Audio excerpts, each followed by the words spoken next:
Hello, I'm Billy Dickson. COVID-19 is a horrible disease that has had an impact right across the world. However, the effect on some people's lives has been much harder and more challenging than others. Here in Northern Ireland, a place where we have the worst mental health record in Western Europe, there are worries that could be much more exaggerated as we go through this lockdown. So what can we do to protect ourselves? What can we do to help ourselves? Interestingly, I was listening to a debate on the radio yesterday between academics, and they were talking about mental health, and in particular how to change thinking. And the conclusion was that in times of stress and severe anxiety, the one thing that people struggle most with is actually changing their thinking. Now, yes, it can be done in some circumstances, but in the majority of people, that is a very, very difficult thing to do. So what can we do? Well, they concluded that what we can do is change our behaviours. And by changing our behaviours, our attitude will gradually follow. So if you only remember 3 words about what I'm talking about today, remember these 3 words: behaviour changes attitude. 3 simple words, but a very, very powerful message, ladies and gentlemen. Behaviour changes attitude. So in our personal lives, and especially in the circumstances that we find ourselves in now, what behaviours can we change? Well, let's start off with something simple. We get up in the morning. We don't care about our appearance. We put on our tracksuit and we put on our sloppy Joe t-shirts and we just lounge about the house, or we work behind the computer. That in itself can be quite negative. And what they suggest that we do, that when we get up in the morning, is we groom ourselves as we would as if we are going to work or going out for the evening. We dress ourselves as we are going for work, because what we wear and how we dress has a major impact on our attitude. Secondly, eating. We tend to comfort eat in times like this. When we're at home all the time, we snack. And again, that can have a negative influence because people put on weight. So be disciplined in what you eat. Changing behaviours. Thirdly, exercise if you can. Now, I know for some people this is much more difficult than others. Some people have the luxury of having a back garden, or they're living in the countryside. Other people could be living in a one-room apartment with no access to any of that. However, we have to exercise if we can, because everybody knows, and every piece of research says, that exercise is one of the best things we can do for our mental health.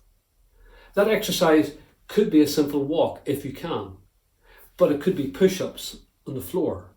It could be tricep dips between 2 chairs. We can use our home almost like a gym if we use our imagination, but exercise is so, so important. Thankfully, we're being allowed to exercise outside now. So get out there. And that's doubly important, because the next element that is very important is sun exposure.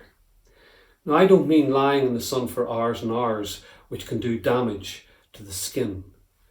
But we need to get, when the sun is out, a minimum of 20 minutes sun exposure on our skin before we put our sun factors on. That will get the vitamin D into our bodies, and therefore decrease the chance of depression. It does help. Taking up a hobby, doing something different, can also have a big impact on how we feel about ourselves. Communicating with other people. Now, I know that that's difficult because we're not allowed within 2 meters. But if you're not seeing your family and friends, use technology, FaceTime, Instagram, WhatsApp. Use things to communicate to people, especially like this here, when you can see the other person through a screen. However, if you really are struggling and you're finding this difficult to get out of this black place, 3-step process. Number 1, get a pen and paper, not a computer, not a tablet, not a phone, but pen and paper. You need to write this down. The first thing you do, you write down what is happening in your life at this moment. It's called admission. You write down what is going on in your life. Secondly, the second part of this is so important. You write down exactly how it's making you feel. Now, what happens with us when we're feeling low or we're in a challenging situation, the brain, what it does, it takes in all this garbage and it spins around in our brains and it gets exaggerated and out of context. By writing something down about how we feel, we tend not to lie. We only write down the honest truth. So we dispense with all the chaff and only the relevant stuff is left on that page. And when you have that done, that's when you need to talk.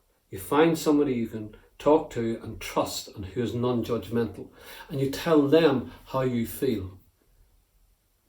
The third and final step with this, of course, is what are you learning from this process?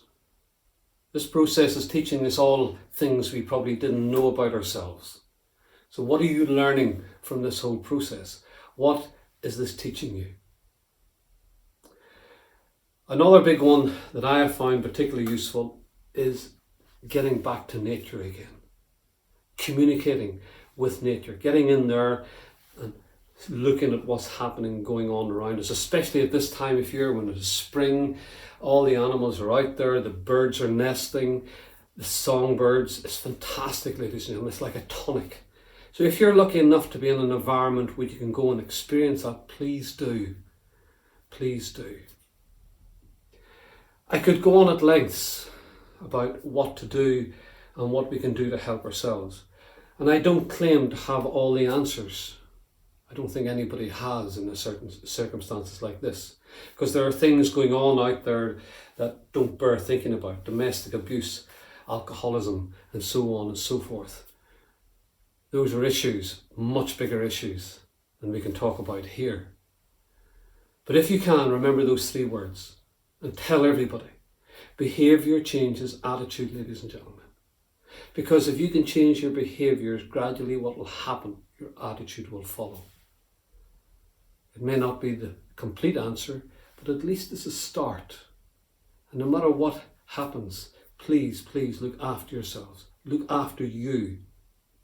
And if all else fails and you really are struggling, can I give you one final piece of advice?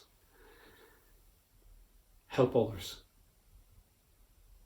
By helping others, what it does, it takes you away from you. The big challenge is at the minute that by self-isolating, maybe those of you who are living on your own, we tend to think this way. We become the victim. We feel sorry for ourselves. And that, of course, is very, very dangerous. Whereas if we can help other people, we can volunteer to do things, that makes us think out. That may not be possible, of course, but you can still do it by communication, by ringing somebody and seeing how they feel, by listening to them, by communicating through this type of medium where you can actually see somebody else's face. But help other people. It's not always about ourselves. And they say it's one of the best tonics we can find is to help and communicate with others. Can I wish you all the very best on this journey that none of us expected to be going through? And remember those 3 words: behaviour changes attitude. Thank you.